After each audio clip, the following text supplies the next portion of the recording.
TE71 Corolla. It's a liftback. Yeah. And basically I bought this car like it's a rust bucket completely. It was white with rust everywhere.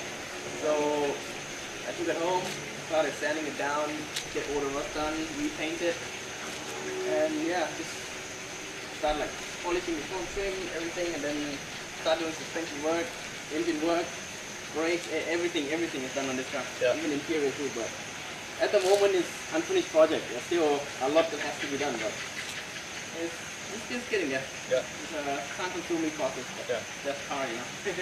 How you manage to lower the car like this? I mean, if I put the finger, I cannot put the finger inside. Yeah. What I do is I get a different spring, yeah. like a higher kilogram per millimeter spring. All right. You cut it and then so it goes lower. Yeah. And for the shocks, what I do is that I get a machine shop, open it, and then change the oil in it to a thicker oil, so it's a lot stiffer. So that way the car doesn't just bounce. It's smooth. It's okay. And the thing is, when you want to go this low, there's no point getting all the coilovers and everything because it's so stiff anyway. Because if I do like this, it's not moving. Yeah, only a little bit. A little bit, yeah. The inside here, it's been fender rolled, so it's just everything has been folded in. Okay. But the back is all fiberglass. Because normally it's very thin on this car. Yeah.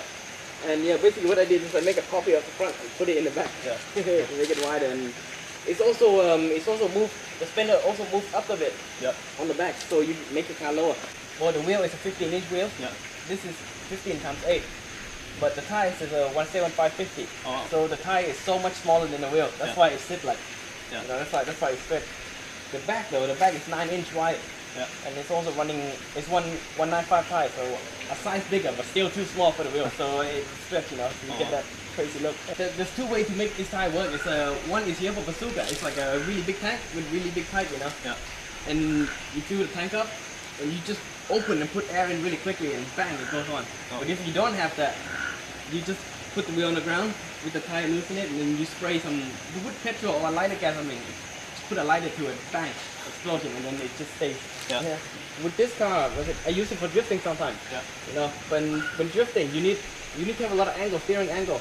And lucky for me, like this car and AE86, you know, the combination, you know, many part bolts in, like bolts on, no problem. And the way you get this much lock is that the steering, the rack and pinion steering, you get the one with no power steering, because you know you have to turn more to compensate the thing. But then on the steering knuckle, you use the one with the power steering, so it's shorter. So you put these two kits, no power steering with power steering kit together, you get a lot more turn, and also a lot heavier to drive, you know. And then on the rack and pinion, I put more teeth in, so you can from left to right, it turns 4 laps, you know, on the steering. So yeah, it's a lot of turn.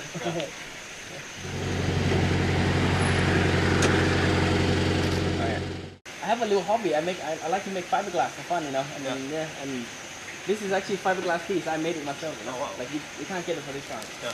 Well, what I wanted to look is that it looks the most original as possible, but just a little bit bigger, so the car looks lower.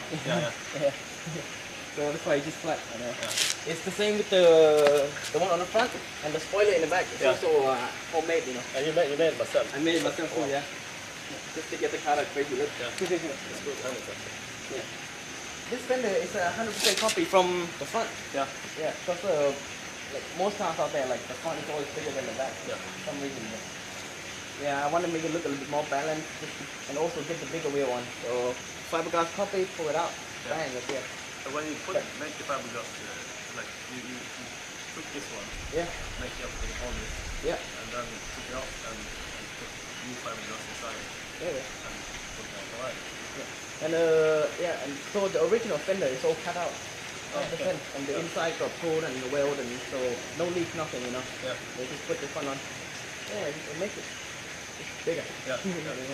And also if it moves up about 2 inches, normally it would sit here. But then, you know, it would touch the wheel like crazy. So I'd rather just put up a bit so the car looks a bit more balanced from the side, you know. But the brake is from AE86. Also? Normally it's front brake. This is disc brake now.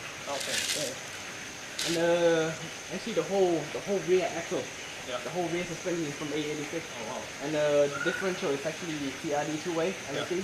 So when you put down, the differential is locked. Yeah. So wheel spin same time. Good for That's why. drifting, Yeah. That's why it's easy to drift. Yeah.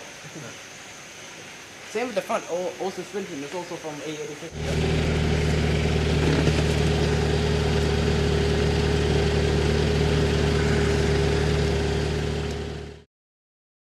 This engine is actually a 4AG 20 valve. Oh. It's the one from, you know, the AE11 Livin Corolla. Yeah. Yeah.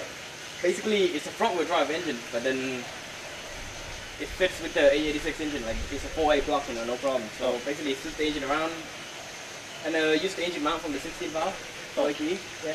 Everything bolts in straight up, and then the rest of it, basically all the holes on the side, everything is just welded shut to get the really smooth look.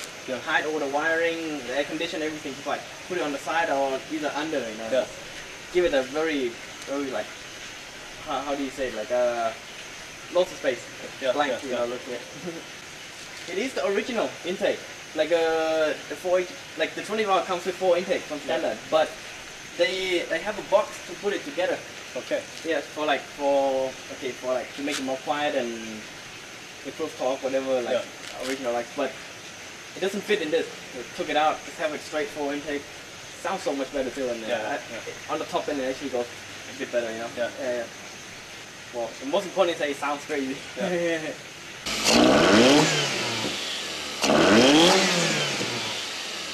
The fuel system is, well, it's been like ECU's been reflashed. You go a little bit more, go a bit higher, and then it's also running dual fuel. It has the LPG system too for daily driving, you know. It goes alright. Oh yeah, the radiator. It's actually for a Nissan Zafiro with the RB engine, RB 45, 26, whatever, you know. I just found it. It's big and measured it fit, so put it in. It's basically the biggest radiator you can fit in this, without cutting this piece. I guess it gets easy in Thailand because it's hot. Yeah, Thailand's very hot, so it's needed. It's sweat all the time. Also, the air conditioning panel is very big. Thailand's very hot. The manifold is actually custom made in Thailand. It's all stainless, and the guy made it really good. Flows really good. You can actually feel like you feel a little bit more power from that manifold. It's worth it. I'm actually running, XCD heavy duty clutch. The clutch has been upgraded, but just a little step up. Alright. You know the traffic in Thailand is crazy. You cannot have too heavy clutch. Your leg will go big. No way. But yeah, I needed the low upgrade clutch. I do drifting sometimes. Or a bit of kicking. How high can you run it? It goes to like 8,400 RPM before I start cutting. You know. It's pretty high, right? Yeah, it goes pretty high. The thing with this engine is, compared to the stock one, is like the double horsepower, no? Yeah, it's what double. I think so. How much do you run it? Like 160? 150, 160, something like that. Yeah, I think so.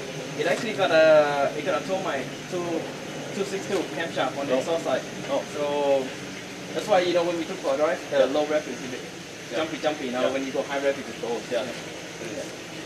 It's really fast for a small fire. Yeah, it's only 1.6 and it's also goes pretty good.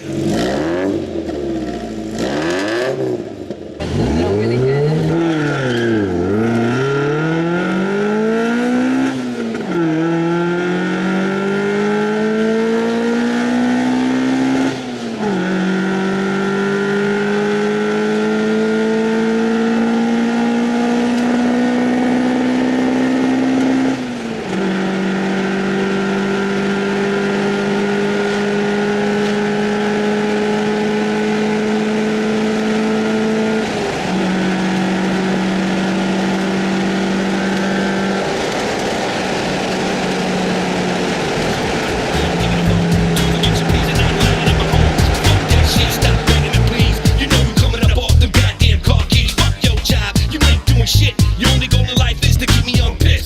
Don't think I won't strangle your daughter.